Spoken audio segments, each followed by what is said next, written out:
Faye Burton, servant of the Lord. A life of music, faith, and service.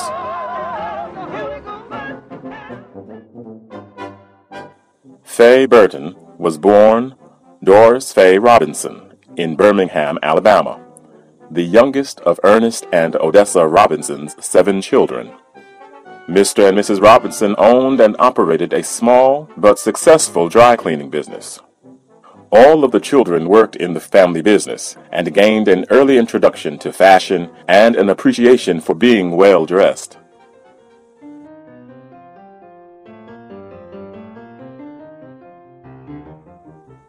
As a child, Faye demonstrated an aptitude for music. Her father was a Christian man and wanted her to learn to play the piano for the church. He engaged a local church musician to teach his daughter piano. She also received instruction from her high school music teacher. Mr. Robinson would accompany Faye to many of her weekly lessons, as his presence would help ensure that her teachers would instruct her in how to play gospel music for the church, and not blues and boogie-woogie for the local juke joint. At an early age, Faye began playing the piano and organ and directing the church choir. Her love of music blossomed, as did her faith in God.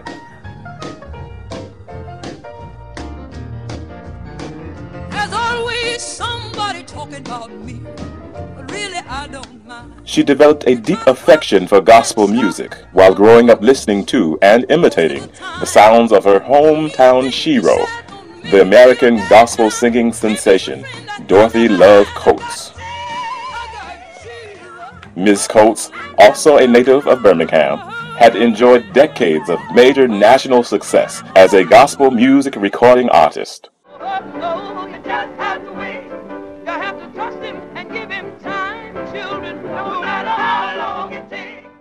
Naturally, her hammering vocalisms and sturdy gospel piano left an indelible and lifelong impression on young Faye.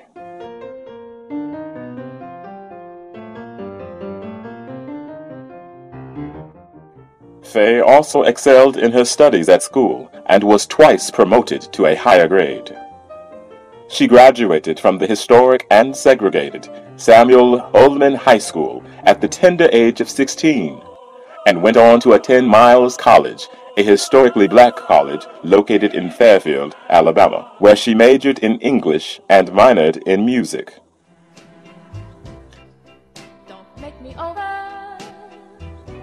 In 1962, she married Edward Burton, the love of her life. Faye and Edward did not marry as strangers. No, they grew up as neighbors, living across the street from one another. In fact, their mothers had been longtime friends.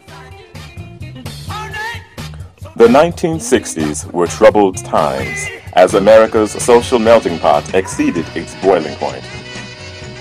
Few places in the American South felt the fiery heat of injustice as did Birmingham, Alabama. This was the era of civil rights, Jim Crow, and Bull Connor. There were riots, lootings, lynchings, and martial law. There were mobs and marches, sit-ins and shut-ins, brawls and billy clubs, burnings and bombings. There were dogs and demonstrations, freedom riders and fiendish firemen, violence and virulence. No doubt, to some, it was a good time to get out of the South.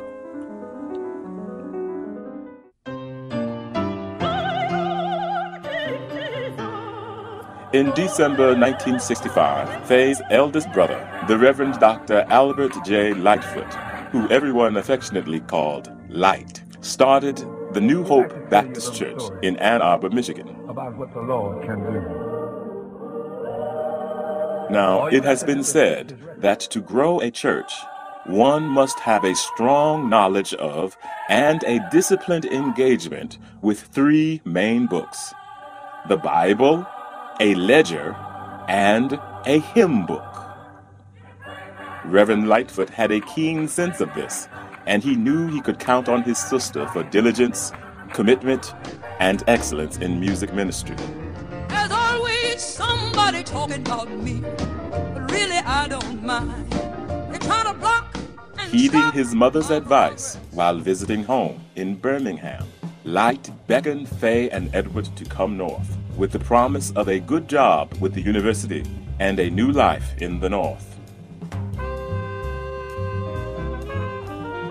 In February 1966, just 2 months after opening the church doors, Faye moved to Ann Arbor with her husband Edward, joined her brother in ministry, and began organizing the music department of the New Hope Baptist Church.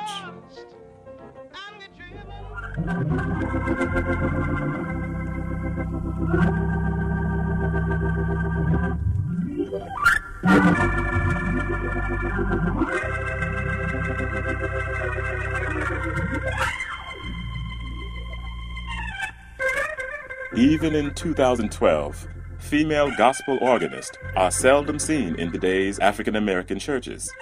They were far less common in 1966. Faye's natural beauty, flair for fashion, and feminine poise, along with her stirring voice, obvious talent, and sturdy keyboard ability, would thrust her into the very fabric of the community's gospel music scene and into the loving hearts of many. She quickly gained inroads to Christian friendships and fellowships that would last a lifetime. Simply put, her gift made room for her. Over time, her dusky, deep-throated, amber-colored alto voice would have local gospel aficionados affectionately dub her as the female James Cleveland of gospel music.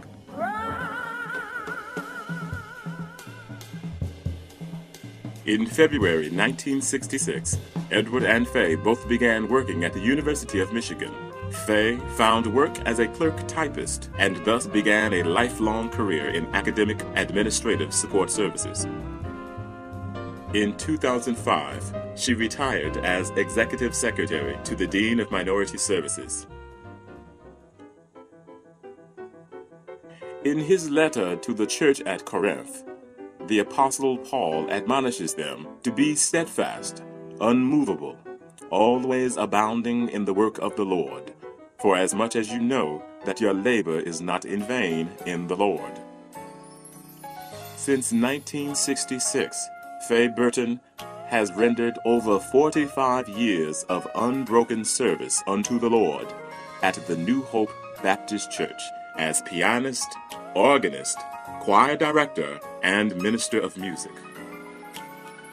Such tenure and longevity is much unheard of in today's churches.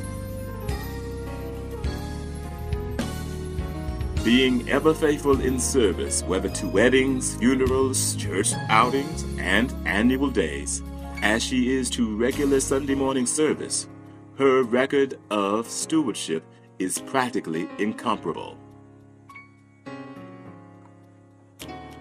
During her 39 years with the University of Michigan, her delightful presence, staunch professionalism, and beyond the call of duty type of support would become the hallmark of her work life and a mainstay of encouragement for nearly 3 decades of music students matriculating from the university's School of Music.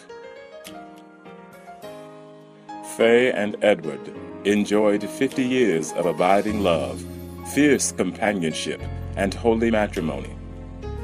Their union bore 1 daughter, Tina, and 1 grandson, Conrad.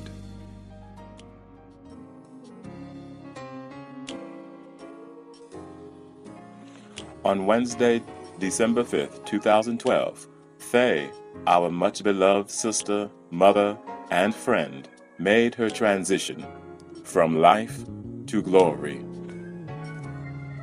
We, the New Hope Baptist Church, the University of Michigan School of Music faculty, staff, students, and alumni, along with a host of greater Ann Arbor, Ypsilanti area friends and loved ones, profess with deep gratitude that our lives have been indelibly touched by her motherly care, Christian character, exemplary stewardship, and loving friendship. We celebrate in memoriam the life of Faye Burton,